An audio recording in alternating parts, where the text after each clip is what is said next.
মধ্যপ্রাচ্যের রাজনীতির মানচিত্রে এক নজিরবিহীন উত্তেজনার মধ্যেই যেন বড়সড় এক বোমা ফাটালেন ইসরায়েলি প্রধানমন্ত্রী বেনিয়ামিন নেতানিয়াহু। ইরান যুদ্ধের সবচেয়ে সংকটময় মুহূর্তে তিনি গোপনে সংযুক্ত আরব আমিরাত সফর করেছেন বলে দাবি করেছে ইসরায়েলি প্রধানমন্ত্রীর দফতর। বুধবার রাতে প্রকাশিত এক আনুষ্ঠানিক বিবৃতিতে জানানো হয়েছে, এই গোপন সফরের মধ্য দিয়ে ইসরায়েল ও আমিরাতের দ্বিপাক্ষিক সম্পর্কের ক্ষেত্রে এক ঐতিহাসিক ও কৌশলগত অগ্রগতির সূচনা হয়েছে। রয়টার্সের চাঞ্চল্যকর তথ্য অনুযায়ী গত ২৬ মার্চ ওমান সীমান্তবর্তী মরু শহর আল আইনে এই গোপন বৈঠকটি অনুষ্ঠিত হয়। সেখানে নেতানিয়াহু আমিরাতের প্রেসিডেন্ট শেখ মোহাম্মদ বিন জায়েদ আল নাহিয়ানের সঙ্গে কয়েক ঘণ্টার রুদ্ধদ্বার বৈঠক করেন। যুদ্ধের সেই উত্তাল সময়ে দুই দেশের সর্বোচ্চ নেতার এই সাক্ষাৎ বিশ্ব রাজনীতিতে এক নতুন সমীকরণের ইঙ্গিত দিচ্ছে। তবে শুধু নেতানিয়াহুই নন, যুদ্ধের রণকৌশল ঠিক করতে ইসরায়েলি গোয়েন্দা সংস্থা মোসাদের প্রধান ডেভিড বার্নিয়াও অন্তত দুইবার আমিরাত সফর করেছেন বলে জানা গেছে।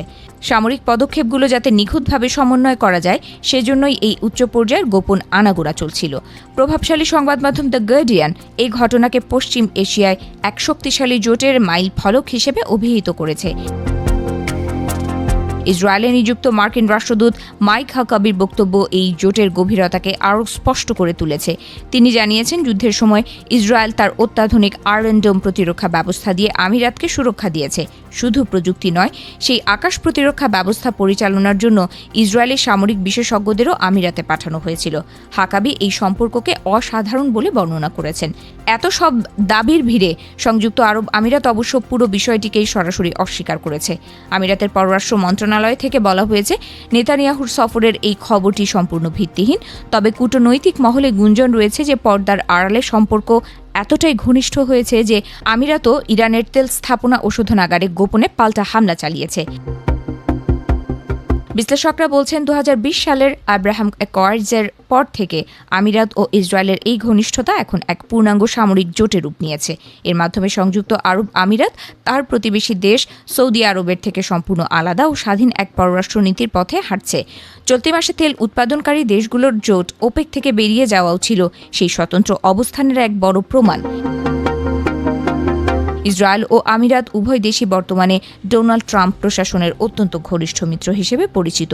ইরান যুদ্ধের প্রেক্ষাপটে এই সম্পর্ক নতুন উচ্চতায় পৌঁছেছে, যদিও দুই দেশই আন্তর্জাতিক মহলে যুদ্ধাপরাধ ও মানবাধিকার লঙ্ঘনের অভিযোগে চরম সমালোচনার মুখে রয়েছে। বিশেষ করে গাজায় গণহত্যার অভিযোগে নেতানিয়াহুর বিরুদ্ধে আন্তর্জাতিক আদালতের গ্রেফতারি পরোয়ানা এখন বিশ্বজুড়ে আলোচনার কেন্দ্রে। অন্যদিকে সুদানের গৃহযুদ্ধে নৃশংসতার লিপ্ত একটি বাহিনীকে অস্ত্র সরবরাহের অভিযোগে অভিযুক্ত করেছে আমিরাত। শত সমালোচনা আর আইনি বিতর্কের মধ্যেও এই দুই দেশের রহস্যময় সামরিক ও রাজনৈতিক জোট মধ্যপ্রাচ্যের স্থিতিশীলতাকে কোন দিকে নিয়ে যায় সেটি এখন দেখার বিষয়। এক মহাযুদ্ধের দামামার মাঝেই যেন রচিত হচ্ছে মরুভূমির এক নতুন ও জটিল রাজনৈতিক মহাকাব্য।